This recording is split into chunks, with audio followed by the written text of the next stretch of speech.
Amis auditeurs du Jacques Roger Show, bonsoir, frères et sœurs de la Côte d'Ivoire et sympathisants de notre beau pays. Nous voulons ce soir vous dire encore une fois bonsoir. Bonsoir à tous et merci d'être branchés à notre énième émission Solution sur le plateau de Jacques Roger Show. C'est avec un grand plaisir que nous vous retrouvons ce soir encore une fois et c'est pour nous un privilège que de pouvoir nous entretenir avec vous de sujets, n'est-ce pas, d'une très très haute importance.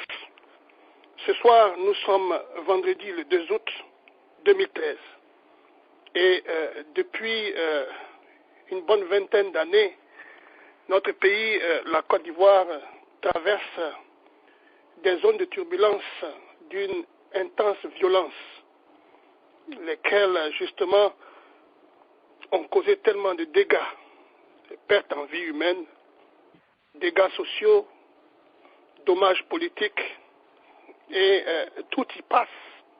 La liste est, je dirais, exhaustive, n'est-ce pas?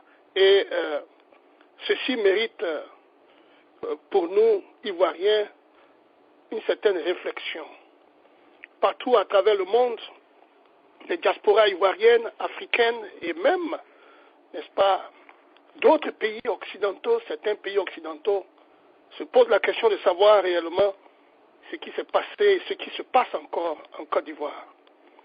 Nous nous souvenons de selon le témoignage d'un de ces Ivoiriens qui a impliqué dans la politique,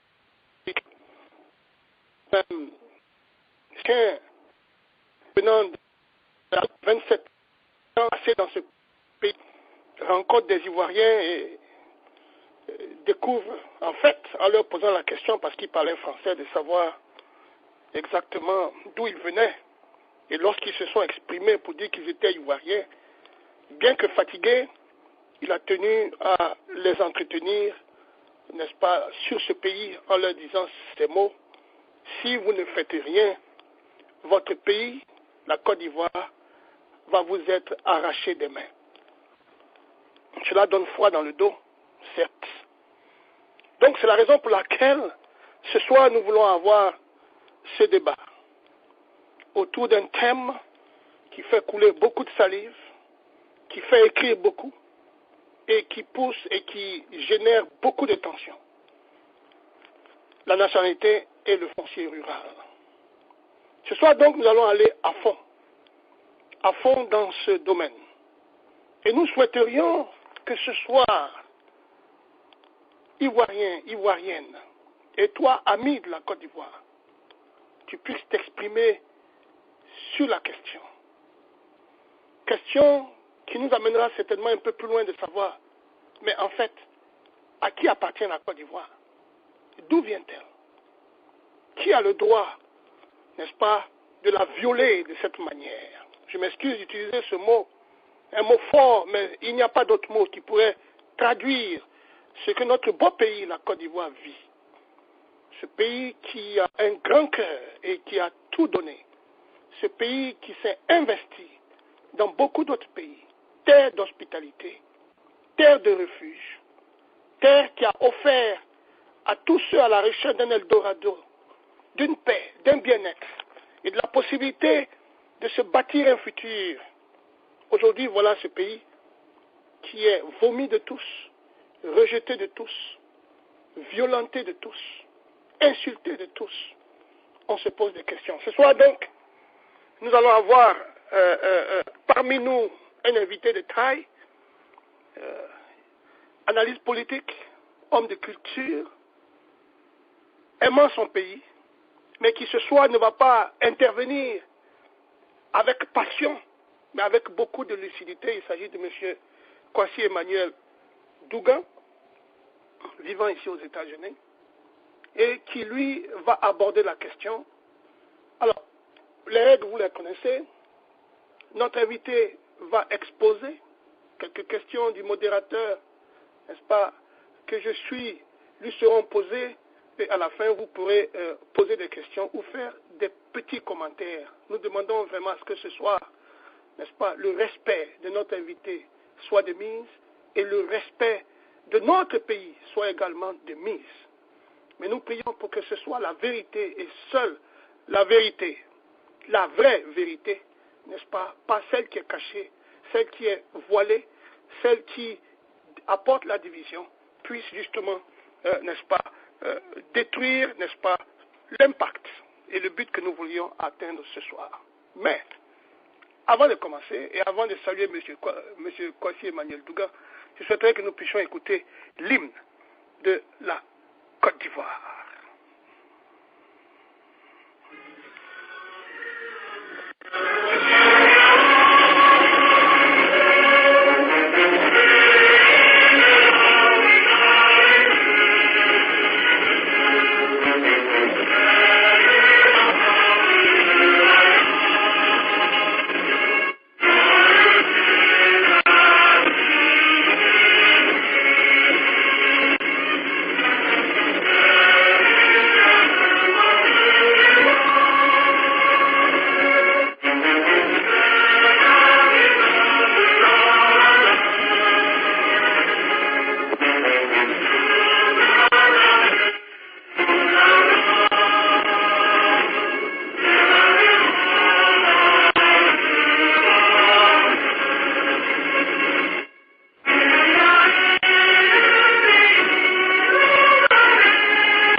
Eh oui. Bonsoir.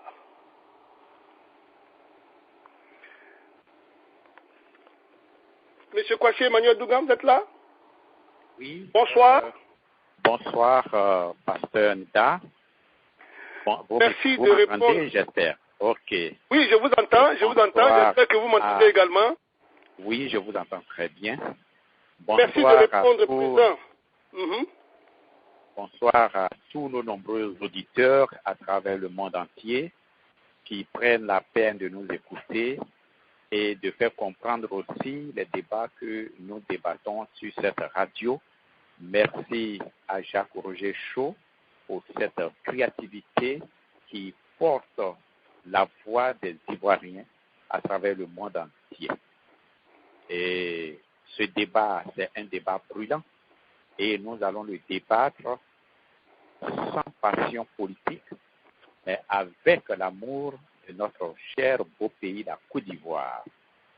Donc, je vous remercie tous et attachez vos ceintures.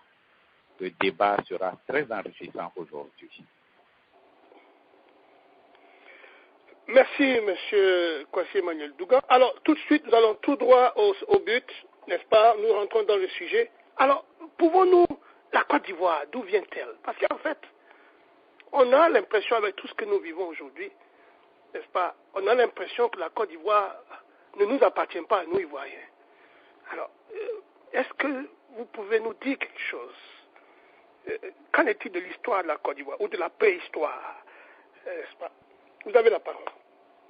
Merci. J'espère que j'ai mis tout de mon côté pour avoir un bon micro pour que ma voix sonne bien, pour que on puisse bien m'entendre. Alors, est-ce que vous m'entendez très bien? Oui, nous vous entendons bien. Merci. Parce que j'ai changé de micro, parce que je veux que les gens entendent très bien ce que nous disons. Merci encore une fois, Pasteur Nda, merci à la station Jacques-Roger Chaud et merci à tous nos nombreux frères et sœurs qui nous écoutent à travers le monde entier. Oui, la question que vous venez de poser a tout son sens. Parce qu'aujourd'hui, on veut faire croire à l'Ivoirien que la Côte d'Ivoire n'appartient à personne. Et je vais démontrer aujourd'hui que la Côte d'Ivoire appartient à quelqu'un. comme toutes les terres au monde, la Côte d'Ivoire appartient à elle. Mais avant de rentrer un peu dans l'histoire, je vais battre en brèche certaines réflexions que nous avons entendues ces dernières semaines. Premièrement, la visite du président Alassane Ouattara au nord, où il a soulevé 3 questions. La première question, il a demandé aux Ivoiriens d'oublier leurs origines. Et je vais vous rappeler, rafraîchir votre mémoire, que pendant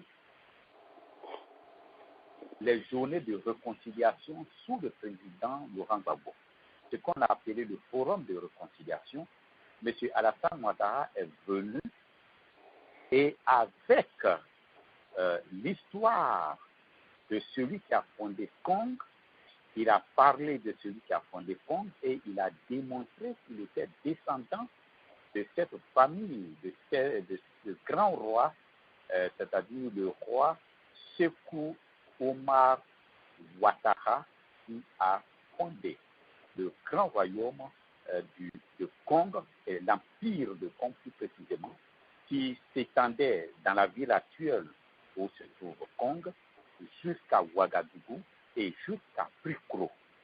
C'est pour cela que vous allez voir que nos frères à Caen qui sont à Prikro sont des musulmans et qui prient. C'était un très grand empire, très puissant et très riche, grâce au fondateur, le roi Sékou Omar Sangaré. Non, pas Sangaré, Sékou Omar Ouattara. Donc, si M. Alassane Ouattara vient au forum de la réconciliation pour retracer l'histoire dont il dit est de la lignée de ces grands rois, alors pourquoi M. Alassane Ouattara veut demander aujourd'hui aux Ivoiriens d'oublier leurs origines?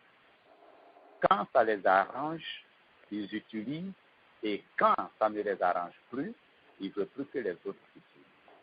Il a été applaudi parce qu'il a démontré qu'il était descendant de cette grande famille de chefferie de Kong. Donc, je ne dire aujourd'hui aux Ivoiriens d'oublier leurs origines, c'est un manque de respect. Et je vais dire que, quel que soit le peuple quel qu'il soit, le peuple doit connaître et garder son histoire et ses origines. Et le peuple doit toujours s'affirmer par sa culture et son histoire. Et il a pris l'exemple des États-Unis d'Amérique, où les gens ne s'occupent pas de leurs origines. Mais ça, c'est un exemple qui est faux. Parce que nous sommes aux États-Unis ici et nous savons comment les gens habitent aux États-Unis. Nous savons qu'aux États-Unis, il y a la fête de Saint-Patrick où les Irish défilent pour montrer, pour commémorer leur culture irlandaise et pour commémorer aussi, pour refaire ressortir leur origine, pour dire que même s'ils sont américains, ils sont d'origine irish. Les portoricains défilent aux États-Unis pour montrer qu'ils sont du Porto Rico, une partie de l'Amérique latine. Les Grecs, les Italiens, ils font des semaines pour se rappeler, pour fêter leurs origines. Je prends le gouverneur Pataki, qui est juif d'origine hongroise. C'est son père qui est arrivé ici et il est né ici et il est devenu gouverneur de New York. Lorsqu'il a été gouverneur, il est parti. Il est parti rencontrer son grand-père qui vivait encore en Hongrie pour dire qu'il a des origines. Monsieur Obama, dont la mère est américaine blanche, après son élection, il est parti en Irlande du Nord parce que sa mère est d'origine, Irish. Il est parti rencontrer ses ancêtres. Puis il est parti dans le pays de ses ancêtres rencontrer, la cour où est supposé venir l'origine de sa maman. Et partout aux États-Unis, les Noirs se sont faits entre janvier et février le Kwanzaa pour fêter et se commémorer leur culture d'origine africaine. Ça veut dire qu'aucun peuple sur la terre, les Chinois aux États-Unis, ils ont une semaine de fête pour commémorer leur culture chinoise. Donc, l'exemple que M. Alassane Ouattara a pris est un exemple faux qui n'a aucun fondement parce qu'aux États-Unis, personne n'a perdu ses origines. Et encore, mon frère, pasteur Nda, nous tous, tout le monde, vous allez à downtown, vous vous frottez, mais le soir où vous rentrez dans vos quartiers. Et la plupart des quartiers où les Noirs sont, il n'y a pas beaucoup de Blancs. Où il y a beaucoup de Blancs, il n'y a pas beaucoup de Noirs. À New York, ici, nous vivons par quartier. Vous allez dans des quartiers où c'est purement des ressortissants de l'Amérique latine. Vous allez dans des quartiers, c'est purement des Asiatiques. Vous allez dans des quartiers, c'est purement les Russes, les Polonais. Donc, on se frotte, bien sûr. Mais le soir, au coucher, chacun sait où se trouve sa case pour aller dormir. Donc, c'est aberrant de demander à une population, à un peuple d'oublier ses origines, quelle que soit la raison qui sous-tend cela. Et deuxièmement encore, M. Alassane Dramane Ouattara, il a touché un point sensible de notre Constitution qui dit que lorsque un étranger demande, un non-ivoirien demande la naturalisation ivoirienne, l'ordre est donné au commissaire, à l'officier de la préfecture, de sous-préfet, de préfet, de mener des enquêtes sur l'étranger qui arrive, qui demande la naturalisation. Et M. Alassane Dramane Ouattara demande au Conseil constitutionnel et à la Cour suprême d'enlever ce dispositif dans le code de la nationalité ivoirienne. C'est aberrant, c'est inacceptable, c'est inadmissible. Et certains disent que oui, en Europe, il y a des Kouadio, il y a des Kofi, en Amérique, même Obama est devenu président. Mais ce ne sont pas dans les mêmes contextes. En France, ne pas se lever pour avoir la naturalisation, la nationalité française, tout type Kofi, Kona ou bien Koné, sans avoir au préalable subi la rigueur de la loi avant qu'on ne lui donne la nationalité.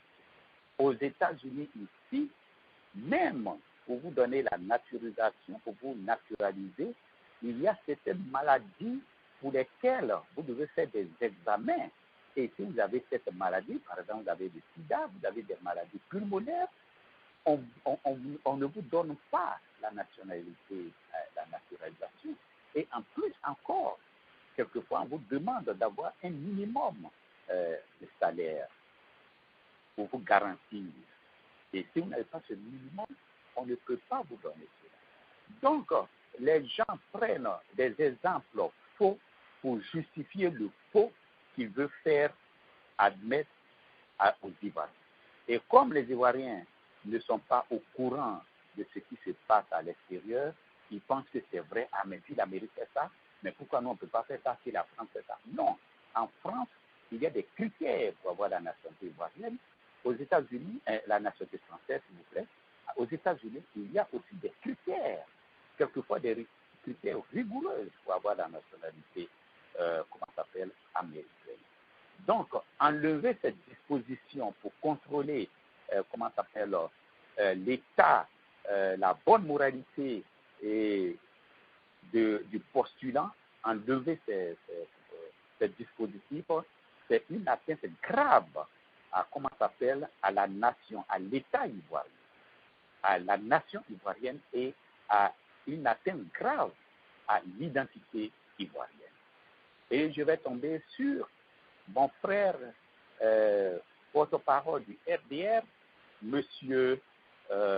Joël Nguessan, qui a soulevé des points et je trouve que c'est inadmissible que des grands intellectuels tombent aussi bas dans des raisonnements comme des incultes. Ce n'est pas pour l'insulter, c'est mon frère de Boaké, on est du même quartier, on est de la même promotion et on a fait le CT ensemble à Saint-Gervais de Boaké. Vous voyez, il a dit que la terre a été créée par Dieu et que nous, la terre ne nous appartient pas dans son raisonnement. Mais je vais dire à mon frère Joël Nguessan, dont le père est pasteur, son père est un pasteur, Dieu a créé la terre, mais pas pour lui. Dieu n'a pas besoin de la terre pour exister. Dieu n'a pas créé la terre pour lui-même. Dieu a créé la terre pour sa création. Arboricole, animale, humaine. C'est pour ça que Dieu a créé la terre. Et c'est Dieu même qui va nous dire, qui va dire à Adam de cultiver la terre après la chute, après la chute du péché originel. Dieu va demander à Adam maintenant de cultiver la terre pour survivre.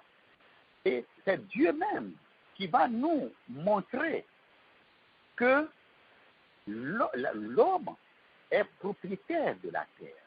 Parce que Dieu lui-même va donner Canaan à son peuple qu'il a choisi parmi les autres peuples, c'est-à-dire le peuple d'Israël. Dieu va leur donner une terre qui est Canaan et Dieu va armer le peuple d'Israël pour combattre pour cette terre. Ça, personne ne peut dire que ce que je suis en train de dire. Donc la terre, celui qui est le premier à arriver sur la terre, il est le propriétaire de ces lieux. Qu'il soit parti en chasse, comme il a dit, qu'il soit parti en chasse et il a trouvé une terre non habitée, cette terre, c'est pour lui dès l'instant où il s'établit. Et il a soulevé le problème de Obama en disant qu'aujourd'hui, nous les Africains, nous sommes fiers que Obama soit, comment ça s'appelle, qui est de terre africaine, soit aujourd'hui la fierté de l'Afrique et du monde parce qu'il est le président de la plus grande nation du monde, les États-Unis. Oui, mais il ne faut pas oublier, M. Obama, sa mère est d'abord une blanche américaine. Il ne faut pas l'oublier, il ne faut pas lui contester. Donc, il est déjà américain par là. À supposer même que sa mère ne soit pas blanche, ne soit pas américaine, et que son père est africain et que sa mère soit africaine, mais la loi américaine dit que lorsque vous êtes né sur le territoire américain, vous êtes sur le territoire des États-Unis d'Amérique, vous êtes d'office américain. Mais ça, c'est un droit constitutionnel. Donc, le droit constitutionnel donne le bénéfice à M. Obama d'être américain et d'être président aussi, de pouvoir être candidat et être président des États-Unis. C'est un droit constitutionnel. Mais nous, en Côte d'Ivoire, et c'est le bas blesse de nos intellectuels, des gens qui veulent prendre des lois inconstitutionnelles pour les rendre légales. Et ça, ce n'est pas bon pour nos intellectuels africains. Vous voyez, nous sommes des intellectuels et il faut raisonner à partir des principes et des lois. Il faut respecter les lois. En Côte d'Ivoire, depuis le 14 décembre 1972, c'est le droit de sang. Tu es né sur le territoire ivoirien et que tu n'as pas un parent ivoirien, tu es un étranger. Donc, ce que dit M. Alassane Dramane Ouattara, ce que dit M.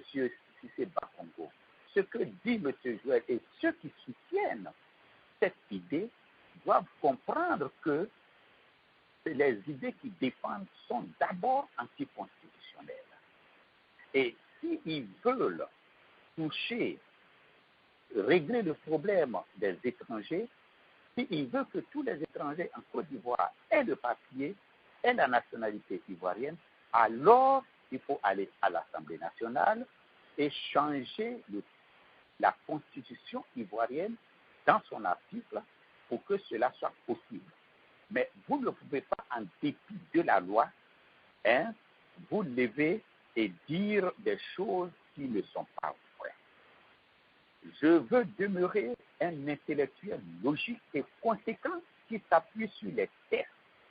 C'est pourquoi que dans mes interventions, je suis débarrassé de toute coloration politique. Parce que ce que je veux dire, la situation aujourd'hui en Côte d'Ivoire est grave. La Côte d'Ivoire est en train de nous échapper. Il ne faut pas faire d'amalgame là-dessus. Il ne faut pas, développer un débat creux. Il ne faut pas engager un débat creux sur cette situation. La Côte d'Ivoire est en train de nous échapper. En Côte d'Ivoire aujourd'hui, nous avons des problèmes fondamentaux liés à la démocratie et à la justice. Aujourd'hui, en Côte d'Ivoire, il n'y a pas de démocratie, il n'y a pas de justice. Mais ça, ce n'est pas grave. Le plus grave, c'est que la Côte d'Ivoire est en train de filer entre nos doigts et je vais revenir là-dessus. On a aussi des problèmes qui sont liés à l'incompréhension et à la mauvaise interprétation et au non-respect des textes de notre pays. Et c'est ça qui est grave. Et ceux qui sont à la base du non-respect de nos textes, c'est d'abord les intellectuels. Et ça, c'est difficile à comprendre, que des intellectuels eux-mêmes qui écrivent leurs textes ne sont pas capables de les respecter. La Côte d'Ivoire est le seul pays au monde qui a fait voter une constitution à 86%. Mais au lendemain de ce vote, il y a eu des intellectuels ivoiriens qui se sont levés pour contester cela. Et ça, c'est inadmissible. La Côte d'Ivoire a fait écrire sa constitution ivoirienne, le titre foncier, et ce sont les mêmes intellectuels qui se lèvent, qui, attaquent nos textes, comme s'il y avait un pays au monde qui avait les textes, je dirais, les textes les plus justes, les textes les plus idéaux, permettez-moi de dire, les plus idéaux. Il n'y a pas de textes, les plus justes au monde. Il n'y a pas un pays qui a la meilleure constitution au monde. Il n'y a pas un pays qui a, parce qu'à l'an 2000, même la constitution américaine a présenté des inconsistances, mais ils sont allés avec. Et il n'y a pas un pays qui a le modèle des textes, ça ne les dépasse pas. Donc, il ne faut pas que nous confondions ce qui n'est pas à confondre. Les textes sont clairs, le minimum, il faut les respecter. Aujourd'hui, la Côte d'Ivoire est en train de nous échapper et il ne faut pas, engendrer un débat creux dessus. Le président du Burkina Faso est venu en Côte d'Ivoire, a été reçu à Yamoussoukro et ils ont signé des accords, mais ce que on parle de jumelage entre la Côte d'Ivoire et le Burkina Faso. On pense que c'est une affaire vulgaire de jumelage. Non, mes frères et sœurs ivoiriens. On fait un jumelage avec le Burkina Faso. Qu'est-ce que nous, on gagne dedans? Et pourquoi on ne va pas faire un jumelage avec la Chine? Pourquoi pas avec la Russie? Pourquoi pas avec le Brésil? On fait le jumelage avec le Burkina. Qu'est-ce qu'on gagne dedans? Et je vais mettre en garde aux Ivoiriens que nous venons de prendre une tournure qui va à l'encontre de la Côte d'Ivoire. Parce que ce jumelage n'est pas au bénéfice de la Côte d'Ivoire. J'ai peur, et je le dis quand même, que j'ai peur que dans l'avenir, on ne parle plus de la Côte d'Ivoire ni du Burkina Faso, mais qu'on ne parle désormais de la République de la Volta. Parce qu'à un moment donné, on désignait le Burkina Faso comme l'ancien Haute-Volta et en bas, au sud de la Volta, on désignait aussi la Côte d'Ivoire. Donc, le plan que M. Alassane Ouattara, en tant que Premier ministre en 1992, avait parlé d'une Côte d'Ivoire qui va au-delà des frontières du Burkina, du Mali et autres, est-ce que ce n'est pas ça qu'il est en train de construire? Donc, ne vous étonnez pas. Demain, vous allez voir les ministres ivoiriens aller faire, comment ça s'appelle, un conseil de ministres au Burkina Faso. Nous sommes dans l'esprit du jumelage. Mais en quoi est-ce que nous, Ivoiriens, ça nous profite? Ce que je peux dire, c'est que si M. Alassane Ouattara veut rebâtir l'empire de Congo, il aille le faire. Mais ça ne nous intéresse pas tous. Ça n'intéresse pas le reste de la population ivoirienne. Le reste de la population ivoirienne n'a rien à voir avec l'extension de la Côte d'Ivoire jusqu'aux frontières de l'Égypte. Ça ne nous intéresse pas. Ce que nous savons, c'est que, et je vais rentrer un peu dans l'histoire de la Côte d'Ivoire,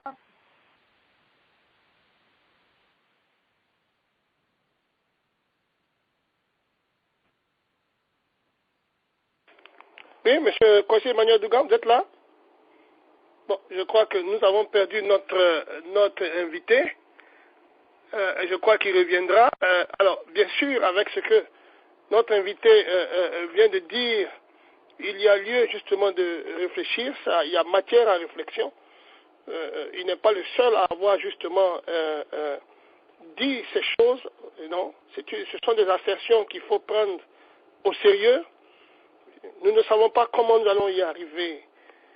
Mais la Côte d'Ivoire risque, sinon, est en train de nous s'échapper. D'autres disent elle nous a déjà échappé. Certains disent elle va nous échapper. D'autres disent elle est en train de nous échapper. Où est-ce que nous en sommes? Une chose est certaine, c'est que les intentions, n'est-ce pas, des politiciens, n'est-ce pas, sont en train justement de démontrer que ce n'est pas dans l'intérêt des Ivoiriens, n'est-ce pas? Nous savons que la Côte d'Ivoire appartient à quelqu'un.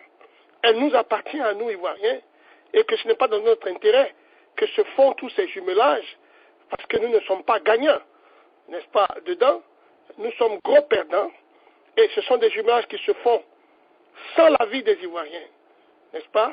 Et vraiment, l'heure est à la réflexion. Alors, je ne sais pas si notre invité est revenu. Oui, M. Emmanuel Dougan, vous êtes là? On a eu une petite coupure.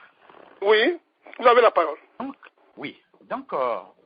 je vais faire un bref historique de la Côte d'Ivoire et les gens vont comprendre que la Côte d'Ivoire n'était pas une terre vide, comme les gens le pensent. Le 10 mars 1893, la Côte d'Ivoire a été créée en tant que colonie française autonome. Je répète la date. Depuis le 10 mars 1893, la Côte d'Ivoire a été créée en tant que colonie française autonome. Et depuis cette date, il y a eu plusieurs gouverneurs qui se sont succédés en Côte d'Ivoire. Le premier gouverneur qui a été nommé en Côte d'Ivoire, c'est Édouard Boué-Wilomez, qui porte son nom Port-Boué maintenant, de 1837 à 1839. Il y a eu Langle, Trèche-la-Plaine, en 1887 en 1890, et il y a eu Binger. Qui était pratiquement le dernier pendant la colonisation. Donc, la Côte d'Ivoire existait depuis 1893. Depuis 1893, les frontières de la Côte d'Ivoire ont été tracées.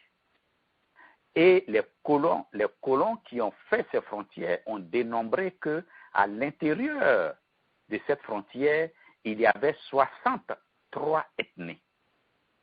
Ça veut dire que après 1893, n'étant pas indépendants, celui qui rentre en Côte d'Ivoire était un étranger. Puisque il y avait un recensement fait par les gouverneurs, on connaissait les populations actives des Ivoiriens à cette époque-là.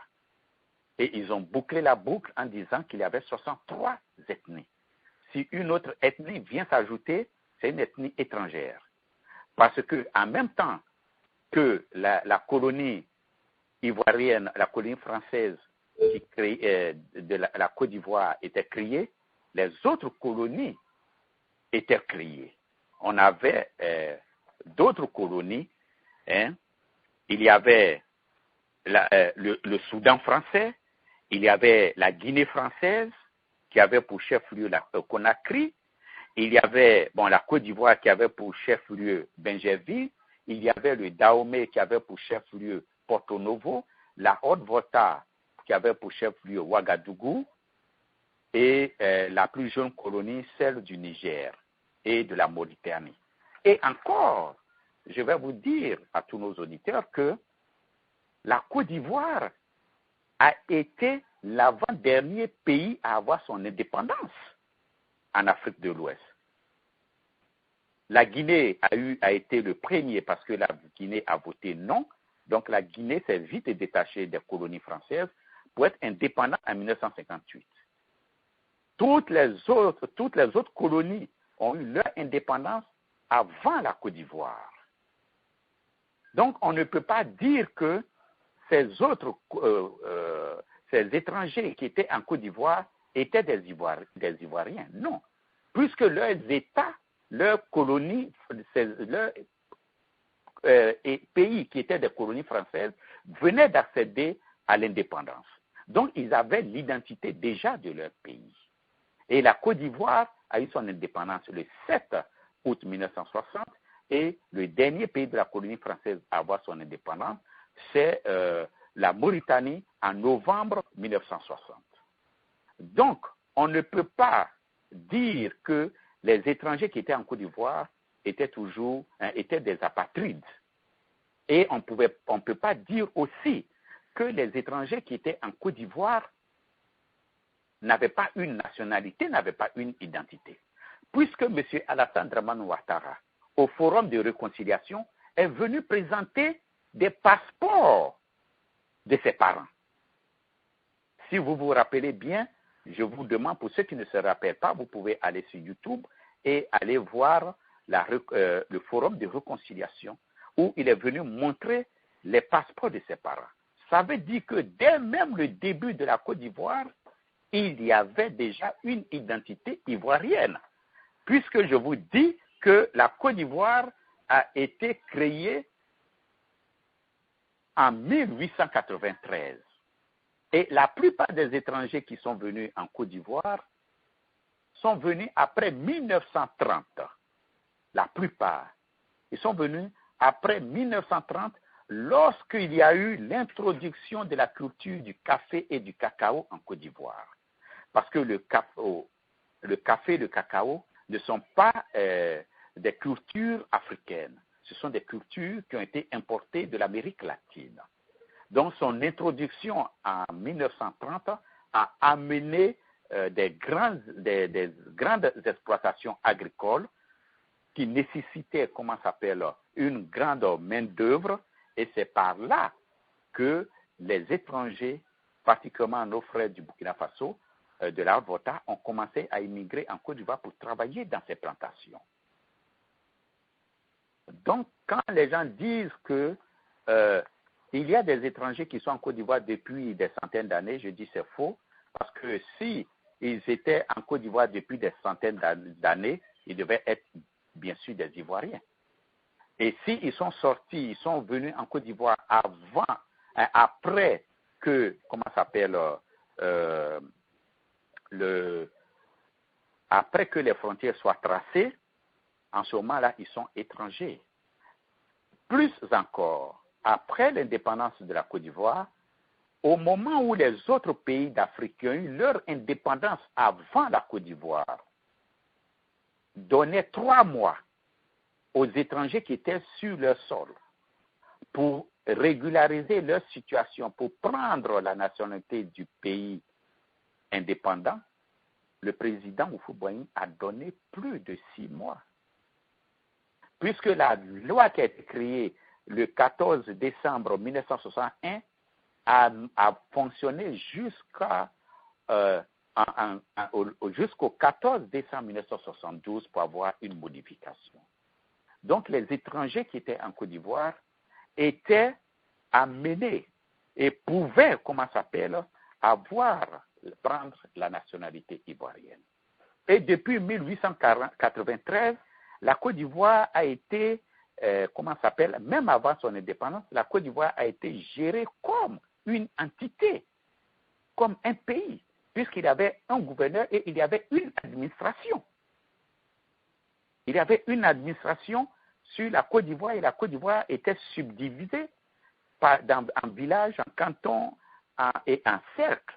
Et il y avait des responsables administratifs à tous ces niveaux-là qui géraient la Côte d'Ivoire. Donc, n'étant même pas indépendant, la Côte d'Ivoire, comme tous les autres pays de la colonie française, des colonies françaises, était gérée comme des entités indépendantes, autonomes, comme je l'ai dit un peu plus haut. Il existait même une justice.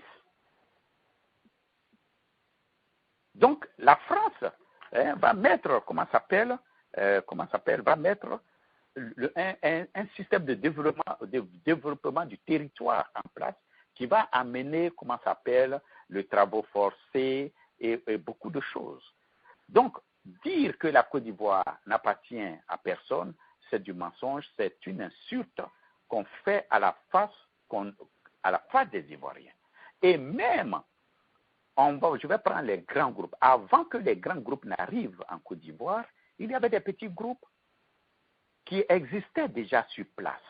Aujourd'hui, les recherches archéologiques ont démontré que, par exemple, le peuple Gouro a existé sur son territoire depuis des milliers d'années, depuis les temps de la pierre polie. Ça, c'est la préhistoire. Il y avait des peuples éotilés, les éotilés, qui ont été phagocytés, si je peux ainsi dire, par le sang-huit. Ce sont des peuples qui existaient en Côte d'Ivoire depuis des millénaires. Ils n'ont pas d'autre terre que, d'après leur histoire, ils sont sortis de la lagune et ils étaient des gens, des hommes amphibies qui sont sortis de l'eau pour venir sur la terre et ils sont restés là. Les éotiléraires, ils sont encore là.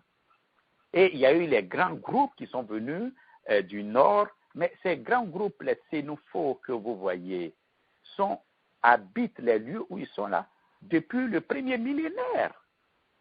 Donc, ce n'est pas des gens qui sont venus aujourd'hui. Ce sont des peuples qui forment cette nation ivoirienne. Et au XVIe siècle est venu le plus grand groupe, le groupe Akan, qui a pris tout l'est de la Côte d'Ivoire. Le centre est un peu au sud. Et vous avez l'ouest. Mais c'est les gens de l'ouest. Ils sont là depuis longtemps. On nous dit qu'ils sont venus du Libéria. Mais le Libéria est une création américaine. Après l'abolition de l'esclavage, il y a certains Noirs qui voulaient retourner en Afrique. Et comme les Européens, les Américains blancs voulaient se débarrasser des Noirs, ils ont trouvé un moyen de ramasser un certain nombre et aller les déposer sur le territoire qu'on appelle le Libéria. Sinon, les peuples de cet ancien territoire, que ce soit les Guéré, les Wobé, les Yakuba, que nous retrouvons en Côte d'Ivoire, nous les retrouvons aussi dans ce nouveau territoire. Mais ces peuples autochtones sont là il y a longtemps. Et c'est comme au Libéria, on sait qui est revenu de l'Amérique et on connaît les autochtones. Donc, il n'y a aucune raison pour dire que la Côte d'Ivoire n'a pas existé et n'appartient pas à quelqu'un. Je viens maintenant à l'AOF, c'est-à-dire à l'Afrique occidentale française. C'était une fédération qui groupait 8 colonies françaises, c'est-à-dire la France pour gérer cet ensemble de ces colonies qui étaient sur place gérés par des gouverneurs, ils ont créé l'AOF qui regroupait les 8 colonies françaises et ça a duré, cette gestion de ces colonies d'ensemble ont duré de 1895 à 1958. C'est pour cela que on a vu des fonctionnaires ivoiriens qui allaient travailler dans les autres pays en Guinée et des Béninois aussi venaient travailler en Côte d'Ivoire. Mais le déplacement n'annulait pas leur pays d'origine. Parce qu'on sait que c'est un Dahoméen qui venait travailler en Côte d'Ivoire. Il venait remplir les fonctions au sein de l'AOF. Et c'est pour cela que notre père, Mathieu Écra, était fonctionnaire en Guinée. Et ainsi de suite. On les voyait un peu partout. Autant les Ivoiriens allaient chez les autres aussi venaient chez nous pour remplir la fonction administrative du colon. Ça n'annulait pas l'identité de la personne qui était déplacée. Ce n'est pas parce que M. Mathieu Écra est parti remplir des fonctions administratives en Guinée qu'il perd ses origines ivoiriennes, ou bien que le Béninois qui est venu en Côte d'Ivoire pour travailler a perdu ses origines béninoises. Donc, jusqu'en 1960, la Côte d'Ivoire va avoir son indépendance et je vais parler un peu de l'Empire, très brièvement de l'Empire Kong. L'Empire Kong, comme je l'ai dit, c'était un grand empire créé par un certain Sékou Oumar Ouattara et avec son frère, cet empire s'étendait jusqu'à Ouagadougou, qui était la capitale au nord là-bas, et Kong était la capitale de tout l'empire. Mais après, en 1895, Kong a été totalement détruit par Samori Touré avec son armée. Et Kong a été obligé de s'allier aux colons, à demander l'aide aux colons pour chasser, M. Samori Touré de la région. Et c'est en 1898 précisément, que le colonisateur a divisé une bonne fois pour toutes Kong en deux. Une partie revenait à la Haute-Volta et une partie est restée dans la Côte d'Ivoire. Et la région de Banfora, d'où vient M. Alassane Dramane Ouattara et son père, qui a été chef principalement à Sendou, qui est une ville de Banfora, comme lui-même il a testé au Forum de réconciliation. Et c'est ça, je dis, que dès l'instant où en 1898, le Kong a été divisé en deux et que M. Ouattara, son père, se sont retrouvés à Sendou, il devenait automatiquement étranger en Côte d'Ivoire. C'est très simple, parce que maintenant, il y a une frontière. Et je donne l'exemple de ce qui s'est passé au Congo.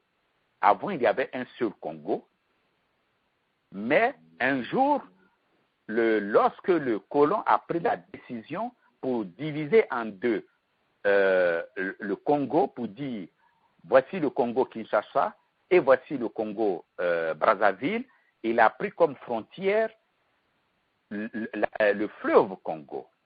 En ce jour-là, ceux de Kinshasa qui se sont retrouvés de l'autre côté pour aller faire leur marché ou bien aller dans leur plantation, sont devenus des Congolais de Brazzaville. Et ceux de Brazzaville qui sont venus, qui avaient leur famille, qui sont venus rendre visite au Congo-Kinshasa, sont devenus à partir de ce jour-là des Congolais de Kinshasa. Bon, il a été permis que chacun prenne la nationalité ou bien chacun retourne. Mais c'est comme ça que ça agit. Dès qu'une frontière passe, celui qui est de l'autre côté de la frontière devient automatiquement étranger chez les autres. Et M. Alassane Ouattara, quelles que soient les théories qu'il va développer, dès l'instant qu'elle est passé en 1898 et qu'il était de l'autre côté, Banfora, Sendou, le village d'origine de son papa, s'est retrouvé dans la colonie de la haute volta, il devient automatiquement haute voltaïque et on n'y peut rien là-dessus. Donc, aujourd'hui, voici un peu ce que nous sommes en train de faire face. C'est-à-dire qu'il y a 2 semaines de cela, le gouvernement a demandé à l'Assemblée nationale sur 2 principes de loi, la loi de 1961, c'est-à-dire la Convention de 1961, qui demande à ce que les pays du monde, chaque pays du monde, règle le problème d'apatride dans son pays. Et la deuxième raison pour soutenir cela, c'est la raison, c'est Marcoussis, ce qui a été dit à Marcoussis. Mais je vais boucler Marcoussis d'abord avant de venir sur la Convention. À Marcoussis, le principe a été dégagé. À Marcoussis, où j'étais présent, je n'étais pas dans la salle, mais j'étais à Marcoussis pour suivre ce qui se passait.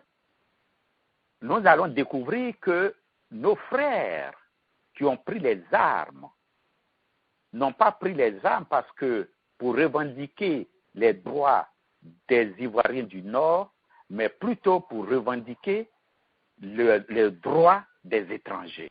Et ça, c'était vraiment très absurde. Et ils ont évoqué le problème du titre foncier et le problème du code de la nationalité. Malheureusement, ils n'ont pas eu gain de cause sur ces 2 points parce que Marcoussis s'est rendu compte que nos textes étaient clairs. Nos textes sur le titre foncier étaient clairs. Nos textes sur le code de la nationalité étaient clairs. Mais ce que Marcoussis a demandé, c'est d'accompagner, d'aider les étrangers à pouvoir se naturaliser plus facilement et aisément. C'est ce qui a été décidé là-bas. Donc, en Côte d'Ivoire, on n'a jamais fermé les portes de la naturalisation en Côte d'Ivoire. C'est un mauvais procès d'intention que M. Alassane Ouattara et son gouvernement fait à la Côte d'Ivoire. C'est un mauvais procès qu'on fait aux Ivoiriens. C'est une insulte, je dis même c'est une insulte à la mémoire de Houphouët-Boigny. Voici Houphouët-Boigny, que nous les Ivoiriens on dit, il a tout donné aux étrangers. Il a sacrifié les Ivoiriens sur l'autel des étrangers. Et c'est aujourd'hui les étrangers qui vont prendre des armes pour persécuter le peuple de Côte d'Ivoire et dire qu'on ne leur a pas facilité la tâche d'être Ivoiriens. C'est une insulte. Tout le monde connaît Méambli. Tout le monde connaît les quartiers, des grands quartiers burkinabés, à qui on a donné aujourd'hui une sous-préfecture. Aujourd'hui, là, des Burkinabés vont se lever dire qu'on leur a refusé la nationalité ivoirienne, la naturalisation ivoirienne. C'est une insulte à la mémoire de Houphouët-Boigny, c'est une insulte au PDCI et c'est inadmissible et intolérable. Monsieur Alassane Ouattara, son gouvernement, brandit la Convention de 1961 qui demande aux États de naturaliser les apatricides. Mais mon frère, entre nous, ce que Houphouët a donné aux étrangers en Côte d'Ivoire est plus que ce que renferme la Convention. Houphouët a envoyé en Côte d'Ivoire des ministres sans toutefois être ivoiriens. Houphouët est le seul président en Afrique, je dirais même dans le monde entier, à avoir mis des étrangers dans son gouvernement sans toutefois qu'ils soient ivoiriens. Houphouët en a mis 7, jusqu'à Alassane Ouattara même, qui est le 7e, qui n'est même pas un Ivoirien, pour être le tout premier ministre de la Côte d'Ivoire. Monsieur, à tous nos auditeurs qui nous écoutez, regardez dans votre pays d'adoption où vous êtes. Dites-moi le nom d'un étranger qui n'a pas la nationalité du pays et qui est ministre, que ce soit en France, que ce soit aux États-Unis ici, que ce soit au Canada, que ce soit les pays développés occidentaux qui nous accusent aujourd'hui de xénophobie, ont-ils nommé une fois un ministre dans leur gouvernement qui n'a pas la nationalité et la naturalisation de leur pays d'origine? Oufoué l'a fait en Côte d'Ivoire. Oufoué l'a fait et aucun pays d'Afrique ne l'a fait en dehors de Houphouët-Boigny. Le Mali n'a jamais nommé des étrangers dans son gouvernement. Les Burkinabés n'ont jamais nommé des étrangers au poste de ministre, ni le Sénégal.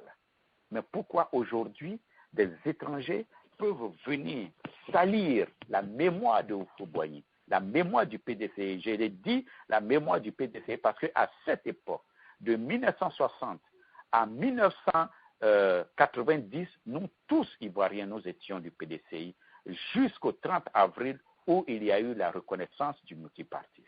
Donc, le président Houphouët-Boigny, nom de tous les Ivoiriens dans le parti unique. On ne peut pas s'en défaire pour ça. Le président Houphouët-Boigny est un être humain comme toute personne. Il a ses défauts, mais il a fait ses grandes choses. Et quand quelqu'un fait du bien, il faut le reconnaître. Et il faut le dire. Il faut proclamer ce qu'il a fait de bien fait. Aucun étranger aujourd'hui ne peut se lever pour accuser Houphouët-Boigny de n'avoir pas permis la nationalité ivoirienne. Jusqu'en 1972, ils avaient la liberté d'avoir la nationalité ivoirienne. Et je vous dis, au service en Côte d'Ivoire, n'avait pas un service de l'immigration, mais la direction, je ne sais pas si c'est celui qui s'occupait de l'immigration en Côte d'Ivoire, c'était un Béninois, jusqu'à Soubagbo qu'il est parti. Donc, on ne peut pas accuser l'Ivoirien. On ne peut pas dire que l'Ivoirien n'a pas été gentil avec l'étranger. Mais ce que Alassane est en train de faire aujourd'hui, Alassane est en train de monter les étrangers contre les Ivoiriens. Alassane est en train de démontrer à la face du monde que les Ivoiriens sont des xénophobes. Alassane est en train de creuser le fossé entre les étrangers et les Ivoiriens, monter de toutes pièces les étrangers, monter la haine, mettre la haine entre les Ivoiriens et les étrangers. Mon frère Nda, avec tous nos auditeurs, quand nous on était à l'école, dans les écoles où nous avons fréquenté, il y avait des jeunes burkinabés, il y avait des jeunes maliens, des jeunes sénégalais, avec qui nous sommes allés à l'école. On avait les mêmes traitements. Le gouvernement ivoirien nous traitait sur le même pied d'égalité que ces étrangers qui étaient avec nous. On n'a pas fait de discrimination pour dire parce que tu es étranger, tu ne viens pas dans l'école publique, tu n'as pas droit à ça, tu n'as pas droit à ça, ou bien les étrangers devaient payer des impôts, ou bien devaient payer quelque chose pour entrer dans l'école publique, ou bien pour aller se faire soigner dans les hôpitaux, ou bien pour avoir accès à l'administration, aux services. On n'a jamais fait ça. Combien d'Ivoiriens, combien d'étrangers qui ne sont pas devenus Ivoiriens aujourd'hui?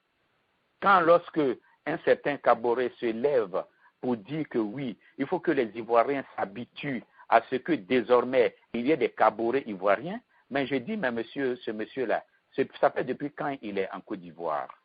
Parce que quand moi j'étais à l'école, depuis l'école primaire, il y avait déjà des Burkinabés qui avaient la nationalité ivoirienne. Est-ce qu'on peut compter aujourd'hui les Savadogo qui sont ivoiriens aujourd'hui? Est-ce qu'on peut compter les Kima qui sont ivoiriens aujourd'hui en Côte d'Ivoire? Même les Kaborés qui sont en Côte d'Ivoire, on peut les dénombrer. Les Bationo, les Bayala qui sont burkinabés et qui sont de nationalité ivoirienne, on peut les dénombrer.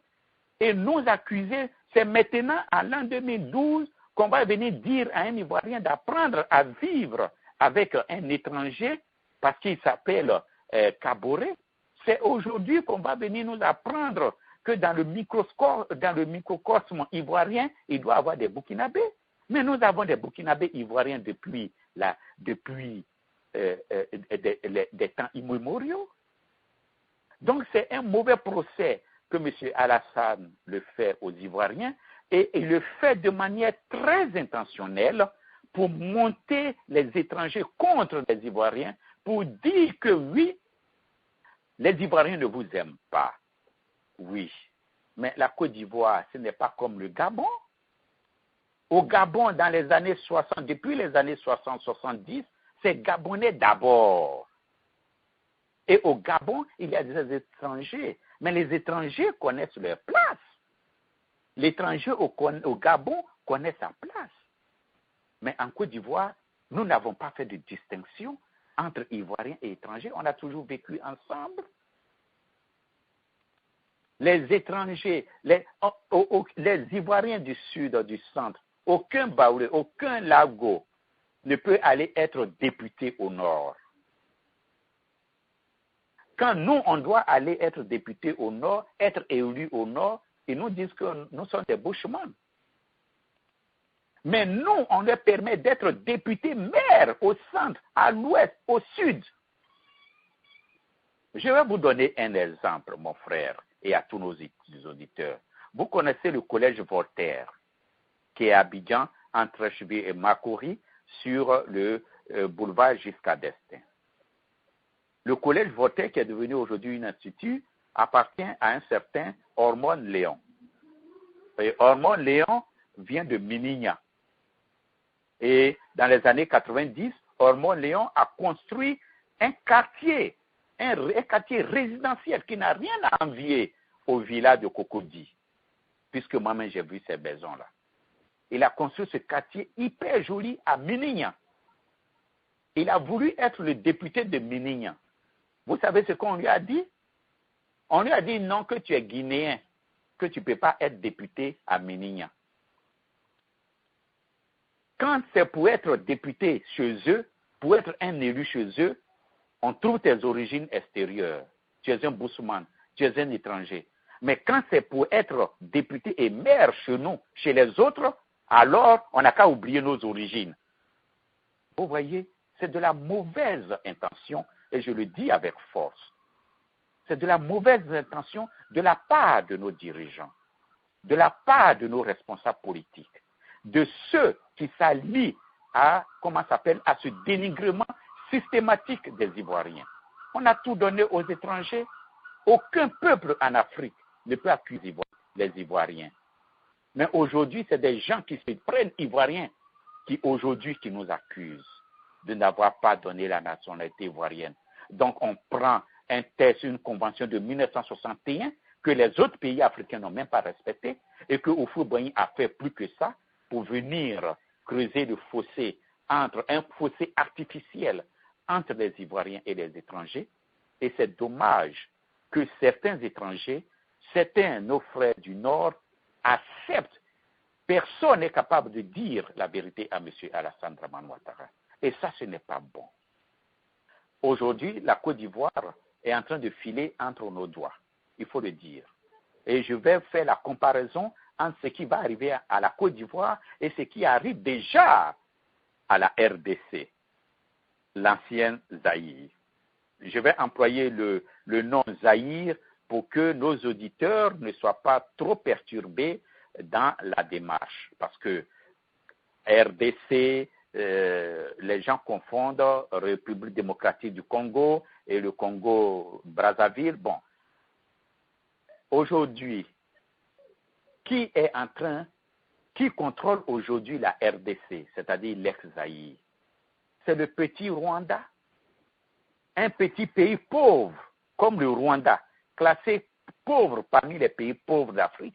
C'est aujourd'hui ce pays-là qui fait la loi en RDC avec l'armée de Kagame. C'est aujourd'hui ce petit Rwanda qui pille les richesses. Et qui place les autorités en RDC. Comment pouvez-vous comprendre qu'un grand pays aussi vaste que le Zaïre, c'est-à-dire la RDC actuelle, peut être détruite, dominée, pillée par le Rwanda? Parce que c'est par là que tout le monde, parce que c'est par le Rwanda que la guerre est entrée en RDC. Et c'est la même chose aujourd'hui. Un pays pauvre comme le Burkina Faso, que par pitié ou fouet les a acceptés pour avoir une meilleure vie en Côte d'Ivoire. Parce que le débroussailleur dans la forêt ivoirienne, le Burkinabé qui débroussaille dans une forêt ivoirienne est mieux que le fonctionnaire burkinabé. Je le répète, le débroussailleur dans nos forêts, dans les forêts ivoiriennes, le débroussailleur est mieux que le fonctionnaire burkinabé. Des gens à qui on a même donné des terres. C'est aujourd'hui ceux-là qu'on veut manipuler et dresser contre l'Ivoirien. Le jumelage qu'on vient d'avoir aujourd'hui, en quoi est-ce que ça sert la Côte d'Ivoire? Aujourd'hui, en Côte d'Ivoire, les marchés sont donnés aux Burkinabés. Le port de San Pedro est contrôlé par un Burkinabé. Les multitudes de personnes qu'on dit les frères Cissé, mais la plupart, ce ne sont pas des vrais, ce ne sont pas des Ivoiriens d'origine. Ce sont des Burkinabés, des Maliens qu'on nomme. Aujourd'hui, en Côte d'Ivoire, en 2012, les richards burkinabés s'en vont créer des entreprises avec un capital de seulement 1 million de francs CFA. Et on leur donne des marchés comme l'exploitation d'or en Côte d'Ivoire. Pasteur Nda, tous nos auditeurs qui nous écoutent, que vous soyez Kwasi, que vous soyez Kwadjo, que vous soyez Lago, est-ce que si aujourd'hui, vous qui m'écoutez à l'étranger, ce n'est pas 1 million de francs CFA que vous n'avez pas? Si aujourd'hui, vous allez en Côte d'Ivoire pour créer une entreprise avec un capital de 1 million de francs CFA pour aller exploiter l'or en Côte d'Ivoire, est-ce qu'on va vous donner les marchés? Est-ce qu'on va vous donner les marchés? Mais on donne les marchés d'exploitation d'or, les marchés d'exploitation de tous les secteurs stratégiques de la Côte d'Ivoire à des étrangers qui ont créé des entreprises avec des capitaux de 1 million de francs CFA. C'est là la réalité.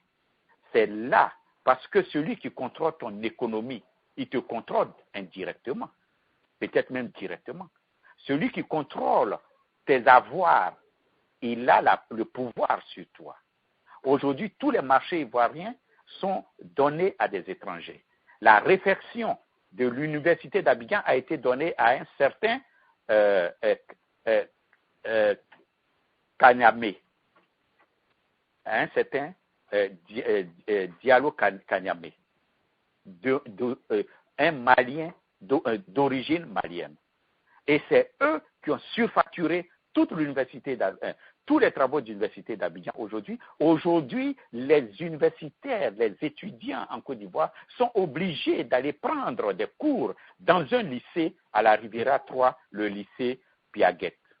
Ce n'est pas une honte. Après avoir dépensé 100 milliards dans la réfection, la rénovation de nos, de nos universités. Une université qui est finie et qui n'avait même pas de toilettes. Une université qui doit recevoir des milliers d'étudiants, ils n'ont même pas prévu des toilettes. C'est aujourd'hui qu'on vient de construire 3 toilettes. Mais 3 toilettes sur un site universitaire qui va accueillir des milliers de personnes. Ce n'est pas une honte, ça. La Côte d'Ivoire nous échappe. C'est ce qu'il faut dire. La Côte d'Ivoire nous échappe. La Côte d'Ivoire nous a déjà échappé.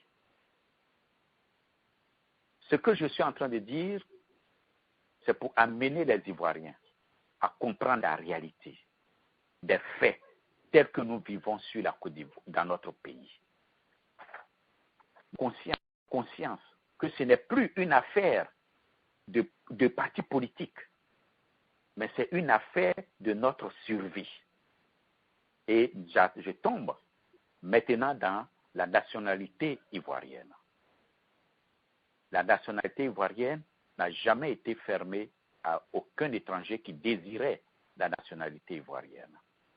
Mais aujourd'hui, en engageant un tel débat, que j'appelle un faux débat, pour distraire les Ivoiriens, les réalités, les objectifs que vise M. Alassane Ouattara sont de 2 ordres. premier ordre, c'est que nous allons à des élections. M. Alassane Dramane Ouattara ne peut pas compter toujours sur le PDCI pour gagner les élections. Parce que le débat au PDCI est un débat très brûlant. Surtout la présence du PDCI-RDA, du PDCI dans le RHDP. Le RHDP a été créé à Marcoussis dans le but exclusif d'accompagner le RDR à la présidence. C'est tout. Mais, sachant que l'avenir peut nous réserver des surprises, M. Alassane Dramane Ouattara veut s'assurer une arrière solide pour les prochaines élections. Il faut naturaliser les étrangers en masse. Il faut enlever tous les dispositifs qui empêchent à un étranger, même s'il a été un gangster, même s'il a été une mauvaise personne, même si c'est une personne de mauvaise moralité, il faut lui donner la naturalisation, la nationalité ivoirienne. Il faut enlever ce dispositif-là de notre code de nationalité et de notre constitution. Permettre à ces étrangers-là qui sont évalués à 3 millions dans la période de 1960 à 1972, ils sont, 3 millions. Il faut leur donner la nationalité. Aujourd'hui, quelqu'un qui a un électorat de 3 millions à 99% d'être élu au premier tour. Monsieur Joël Nguessan, Monsieur Cissé Bakongo disent que ne faut pas que nous allons évoquer cette situation parce que les naturalisés d'aujourd'hui ne pourront pas voter en 2015. Oui, c'est l'argument. Si M. Alassane Ouattara ne vient pas encore changer la Constitution pour que ces gens-là puissent voter en l'an 2015. À supposer qu'ils ne changent pas la Constitution. Mais ils pourront voter en 2020. M. Alassane Ouattara sait très bien qu'il est un être humain. Il peut partir à tout moment. Il peut même décéder à tout moment. Je ne le souhaite pas et je touche du bois. Mais il faut assurer l'après Alassane Ouattara. C'est ça la chose la plus importante dans toute politique. Et c'est ce que les Européens veulent. Alassane Ouattara, assurer l'après lui. Et c'est ce que les Européens, les Français ont fait avec, Houphouët-Boigny. Assurer l'après Houphouët-Boigny. Et c'est pour cela qu'ils ont imposé M. Alassane Dramane Ouattara à Houphouët-Boigny. On avait des intellectuels en Côte d'Ivoire capables de prendre le poste de Premier ministre. Et je vous le dis, je l'ai dit ici, M. Maurice Seri-Nyoleba est de la même promotion que Michel Rocard. Et si à cette période où Alassane était Premier ministre en Côte d'Ivoire, Michel Rocard était Premier ministre en France. Les deux ont fait l'ENA de Paris. Ça veut dire que M. Seri Maurice Nyoleba, qui est un grand intellectuel, pouvait être aussi un Premier ministre en Côte d'Ivoire. Mais on a préféré imposer Alassane Ouattara pour les besoins de la cause, pour les raisons qu'on veut à la Côte d'Ivoire. On a imposé M. Alassane Dramane Ouattara en Côte d'Ivoire. Donc, ce qui importe dans toute politique, c'est l'après. Ce n'est pas le présent. Le présent est déjà acquis. Les Européens, les Français ont déjà, acquis ce qu'ils voulaient en mettant M. Alassane Ouattara. Et aujourd'hui, M. Alassane Ouattara nous démontre qu'il n'est pas ivoirien et qu'il n'est pas venu pour travailler pour les Ivoiriens. Parce que tout ce que M. Alassane Ouattara fait, c'est en faveur des étrangers. Si ce n'est pas les Burkinabés, si ce n'est pas les régions de l'Afrique, de la CEDEAO, des Africains de la CEDEAO, c'est l'Europe, c'est l'Occident. En prenant Marcoussis comme argument pour aller changer la constitution ivoirienne, mais M. Alassane Ouattara fait la part belle, fait la passe pour dire aux Français que je défends ce que vous avez fait.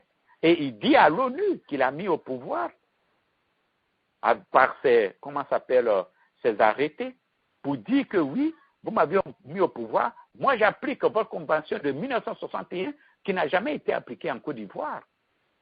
Alassane Ouattara nous demande de jour en jour qu'il n'est pas ivoirien, qu'il ne travaille pas pour les Ivoiriens. Et ça, on ne peut pas spéculer là-dessus, on ne peut pas discuter là-dessus. Donc, pour assurer l'avenir, parce qu'aujourd'hui, l'Europe est en train de reconquérir ses bases.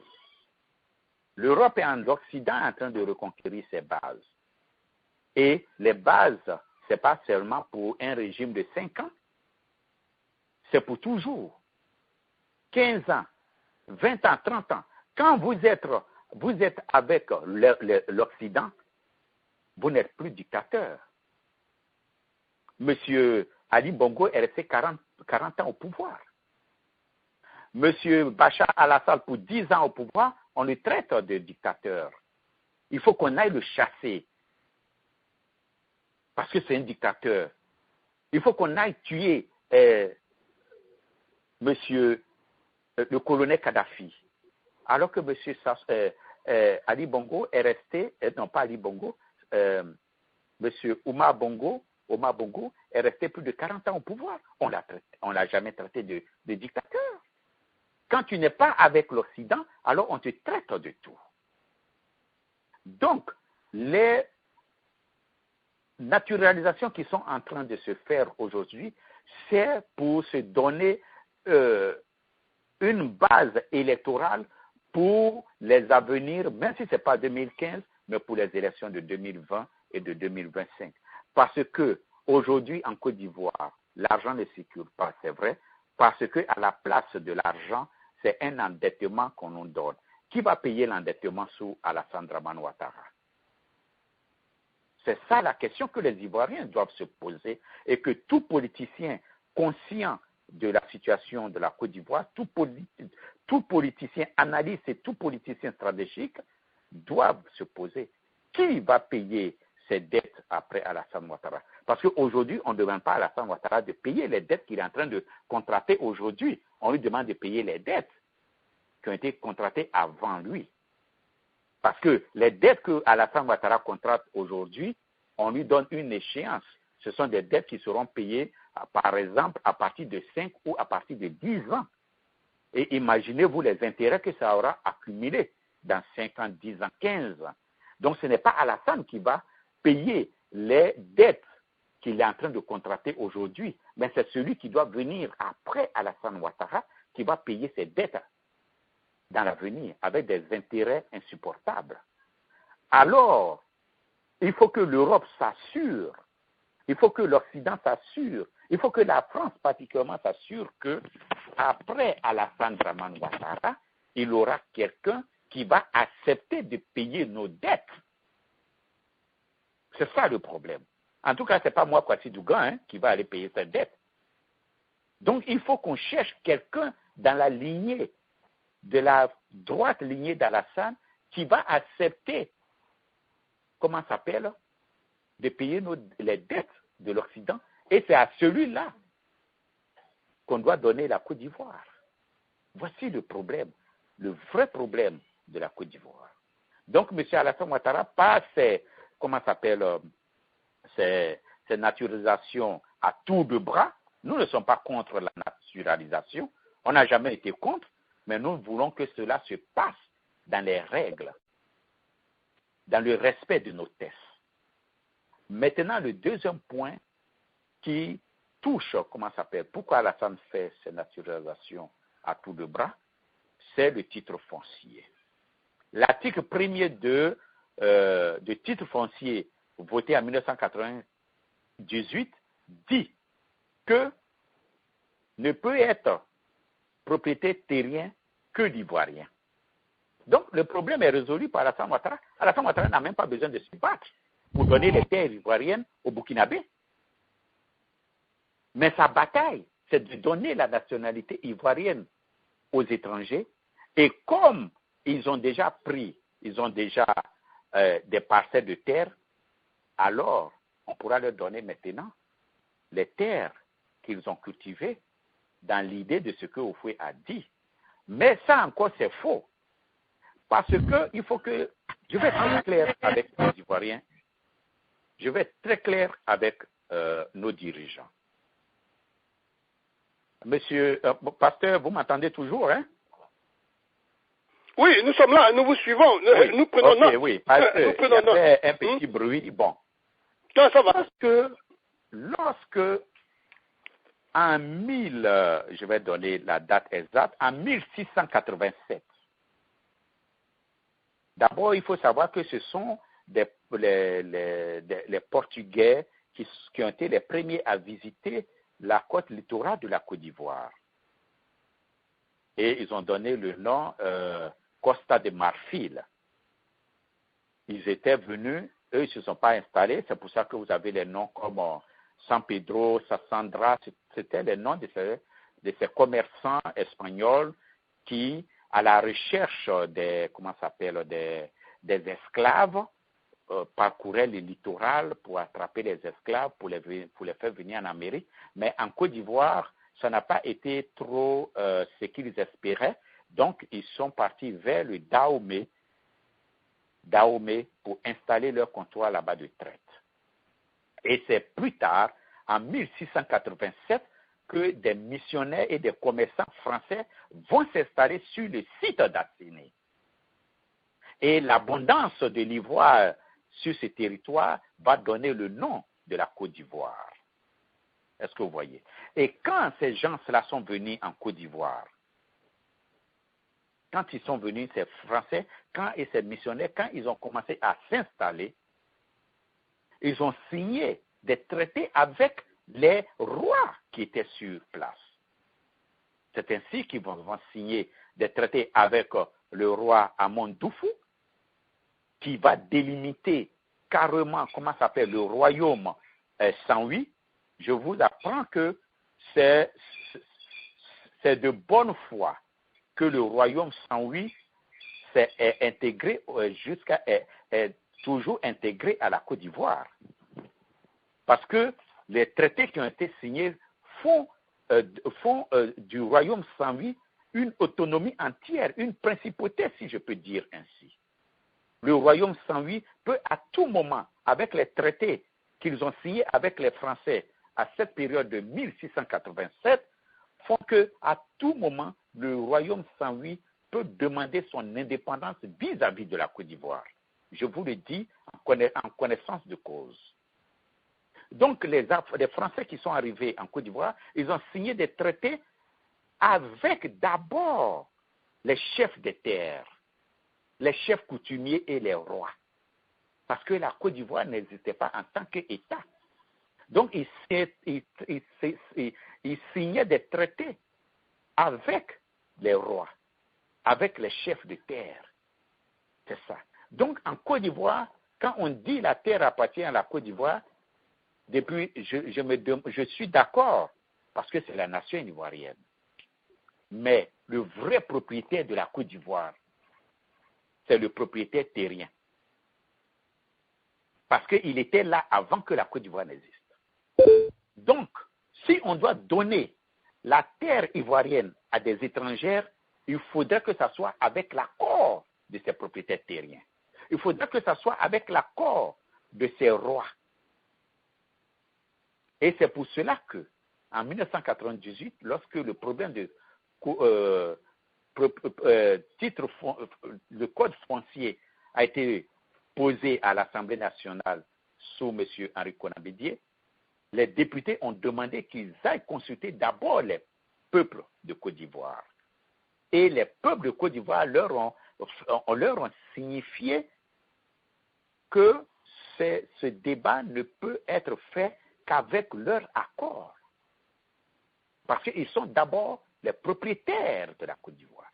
Mais après le recensement cadastral de toute la Côte d'Ivoire, il se trouve qu'il y a des terres qui n'appartenaient à personne et ces terres-là reviennent de plein droit à l'État de Côte d'Ivoire. Mais moi, je pense que l'État de Côte d'Ivoire est beaucoup plus gestionnaire des terres ivoiriennes que propriétaire. Parce que la terre appartient d'abord aux collectivités locales, aux chefs coutumiers, aux chefs et aux rois de terre. Ça d'abord.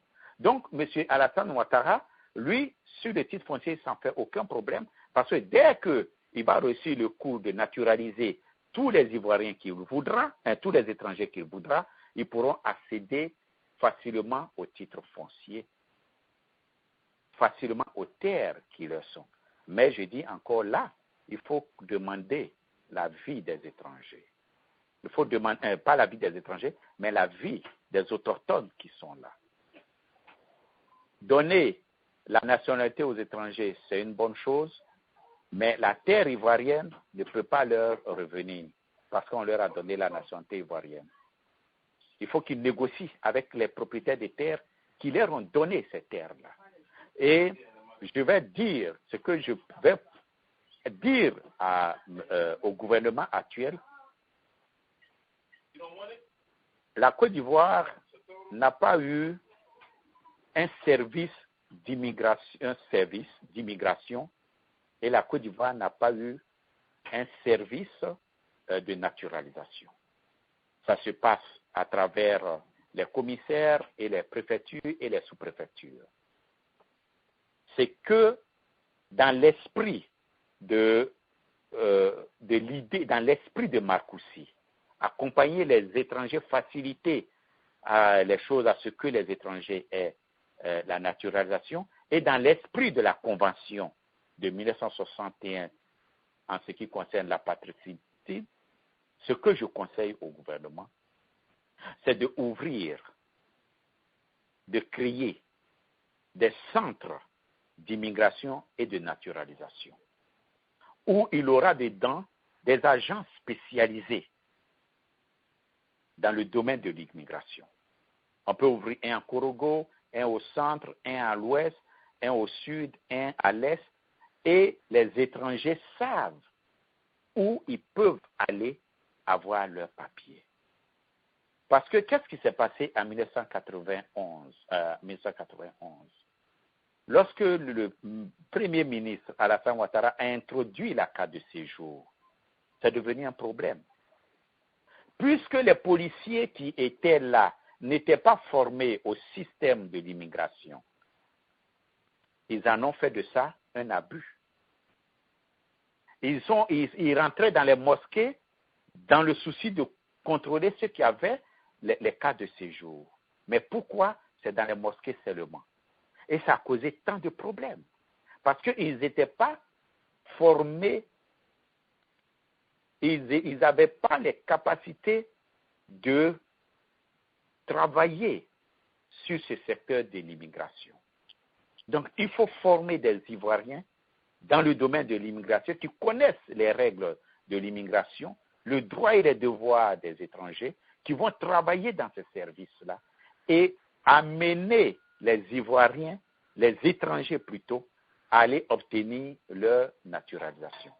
Si M. Alassane Ouattara veut maintenir la cohésion nationale, si M. Alassane Ouattara veut permettre que les étrangers, parce qu'ils n'ont pas été suffisamment informés, parce que c'est ce qu'ils disent, de 1961 à 1972, les étrangers n'ont pas été suffisamment informés pour aller avoir leur naturalisation.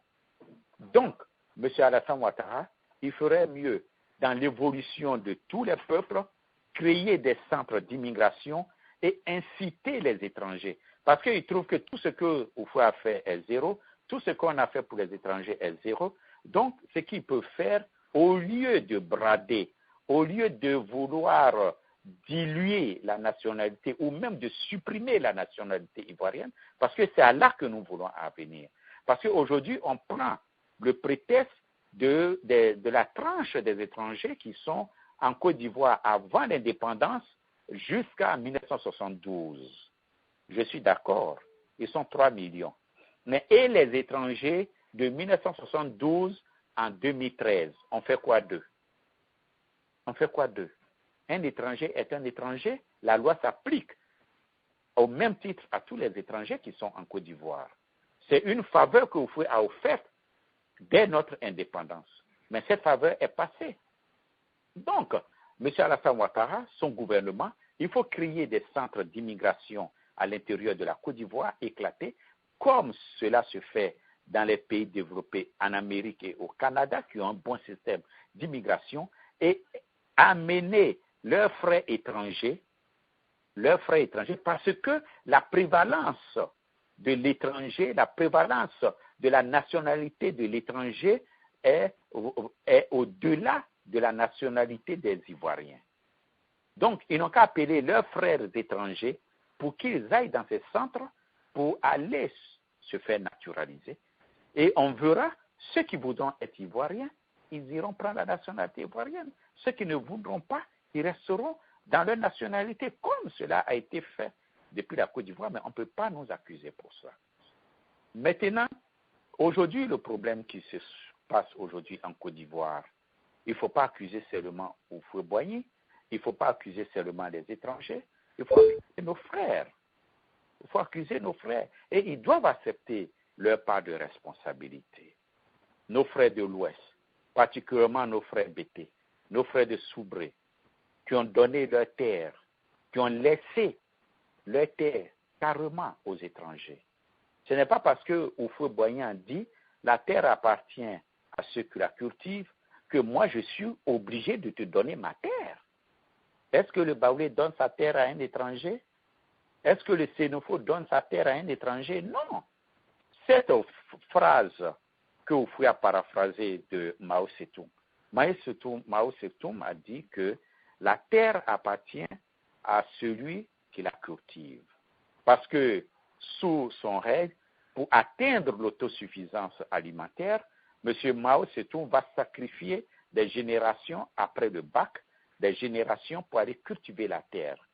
Et il a demandé que ces jeunes-là, on a orienté les jeunes à travers toute la Chine pour aller cultiver les terres. Par exemple, vous êtes dans la sous-préfecture de Mans, on envoie 100 personnes qui viennent par exemple de Korogo, ou bien dans la sous-préfecture de Korogo, on envoie 100 personnes qui viennent, on oriente, c'est comme si on orientait les gens dans les collèges. On les orientait, permettez-moi ce terme, on les orientait à travers la Chine et les collectivités locales, les paysans recevaient ces jeunes-là, ces jeunes pour pouvoir travailler la terre. Mais qu'est-ce qui s'est passé? Les Chinois n'ont pas fait comme nos frères Bété, ni nos frères de l'Ouest. Les Chinois ont donné les terres incultivables à ces jeunes-là. Le Chinois ne va pas donner, lui, sa terre sur laquelle il produit à, comment s'appelle, un autre Chinois, furent-ils au nom de l'autosuffisance alimentaire, ils ont donné à ces jeunes-là les terres incultivables. Ce qui a fait que beaucoup d'hommes, beaucoup de ces Chinois ont quitté ces lieux. Très peu sont restés. Parce que tu arrives dans un coin et on te donne un marécage. Bon, ok. Le président t'a envoyé pour mettre la terre à valeur, ça t'appartient, non? Ok. Voici la terre que nous avons pour vous, le marécage, ou bien sur une colline, sur une montagne. Tu vas aller faire quelle plantation sur une montagne, ou bien dans un marécage. Mais nous, notre frère de l'Ouest, aujourd'hui, nous avons ce problème de terre à cause de nos frères de l'Ouest. Je prends le côté est de la Côte d'Ivoire et le côté sud. Les Agnis, que ce soit de l'est, que ce soit du sud au nord, mais ce sont des gens qui ne donnent pas leur terre aux étrangers, fut-il les Baoulés. Même quand les Baoulés vont dans ces régions pour cultiver, les hommes, leurs frères de l'est, qui sont les Agnis, dans la région d'Abangoro, de Bongouanou, d'Aboasso, ces gens-là utilisent leurs frères Baoulés comme leur propre manœuvre. Et ces gens-là, ils n'ont pas donné leur terre aux Burkinabés pour cultiver. Ils les utilisent comme les manœuvres. Même s'ils ne vont pas au champ, ils sont assis à la maison, ils savent qu'ils ont des manœuvres pour travailler dans leur champ. Ils vont de temps en temps pour voir comment ça se passe. Mais nos frères de l'Ouest, et j'accuse les cadres de la région de l'Ouest, qui n'ont pas pu prendre leurs responsabilités pour responsabiliser leurs parents paysans, qui ont donné délibérément leurs terres pour des miettes, parce qu'il y avait la rentrée scolaire. Ils ont besoin d'argent pour faire la rentrée scolaire de leurs enfants. Ils ont vendu leurs terres. Ils ont donné leur terre aux étrangers. Et quelquefois même, les étrangers sont allés au-delà. Les étrangers sont allés au-delà de ces terres qu'on leur a données. Nos cadres de l'Ouest, ils n'ont pas été capables d'amener leurs frères, d'être des grands planteurs. Lorsque les étrangers venaient faire des plantations de café, de cacao, de palmiers à huile, des VA sur leur terre. Et eux sont assis là et ils les regardent. Comment est-ce que sur votre terre, des étrangers peuvent être des propriétaires de autant d'hectares, s'enrichir sur votre terre et vous êtes là pauvre? Vous vivez de quoi? Ils n'ont même pas été capables, les cadres de l'Ouest n'ont pas été capables d'amener leurs parents paysans à être des grands planteurs de riz. Que vous prenez tout l'Ouest, ce sont des grands mangeurs de riz. Mais il n'y a pas un seul paysan à l'Ouest qui avait plus de 20 hectares de riz. Il n'y en a pas dans tout l'Ouest. Aujourd'hui, nous avons ce problème. On est obligé de venir intervenir parce que c'est un débat national. Mais si c'était un débat régional, on n'allait même pas s'initier dedans. Donc, nos frères ont été coupables. Vous ne pouvez pas être là et des Burkinabés vont venir développer des hectares de café, de cacao sur vos terres et les regarder s'enrichir sur vos terres. Regardez à Miabli, regardez, il y a un quartier quartier burkinabé vers Soubré où il n'y a que des grands planteurs de burkinabés qui sont dans ces régions et qui sont dans ces campagnes, dans ces forêts, mais qui vivent mieux que ceux qui sont à Cocody. Ils ont des satellites, ils ont des groupes électrogènes dans des maisons modernes que nos frères BT même n'en ont pas. Soubré, où M. Jean de Dieu, le consul du Burkina Faso en Côte d'Ivoire, à Soubré, à 700 hectares de palmiers. Mais nos frères BT, nos frères ouais, il y a combien d'entre eux qui ont même ne serait-ce que seulement 50 hectares de café, ou bien de cacao, ou bien de VA, ou bien de palmiers à huile. Combien? Donc, nos frères sont fautifs dans la tragédie que nous sommes en train de vivre aujourd'hui. Vous pouvez faire l'erreur, peut-être, je suis d'accord, mais vous-même, vous avez accepté. Et c'est pour cela que j'admire un monsieur Zadi Kessé, qui fait du bon travail, qui, dans sa région, a sensibilisé les gens, les jeunes de sa région, les paysans de sa région, pour retourner à la terre. Et il leur apporte cette aide pour que ces paysans-là, ces parents, il n'y a pas de honte à être un paysan. Il n'y a pas de honte à être un paysan. Il amène ses frères qui sont au village à avoir des cultures de VA, à avoir d'autres cultures de café, de cacao. Vous ne pouvez pas être au cœur de la forêt où tout produit et être des malheureux. Vous ne pouvez pas être au cœur de la forêt et ce sont des étrangers qui font l'argent sur votre forêt, dans vos forêts, et vous êtes pauvres. Nos frères BT, nos frères de l'Ouest, je vais vous dire la vérité. Parmi vous, combien de paysans ont 10 hectares, ne serait-ce que même 10 hectares de café, de cacao, de palmiers à huile? Et aujourd'hui, si ça tenait qu'à l'est de la Côte d'Ivoire, que ça tenait qu'à l'ouest, le centre-est et le nord de la Côte d'Ivoire, on n'allait même pas aujourd'hui avoir de débat sur les titres fonciers, puisque là-bas, ils n'ont pas donné leur terre aux gens. Donc aujourd'hui, chacun doit accepter sa part de responsabilité pour ce qu'il n'a pas fait et pour ce qu'il a fait et qui a mené aujourd'hui le désastre dans lequel nous sommes aujourd'hui. Donc, je vais m'arrêter un peu là et on va tirer, dans ces conditions aujourd'hui, où la Côte d'Ivoire est en train de nous filer entre les doigts. Qu'est-ce que nous devons faire? Et je réserverai cette partie-là vers la fin de l'émission. Je vous remercie je remercie tous nos auditeurs et je remercie le pasteur. Voici un peu comment je voulais situer les choses et au fur et à mesure des questions, on pourra aller encore davantage on pourra alors aller davantage dans la discussion et apporter aussi d'autres, enrichir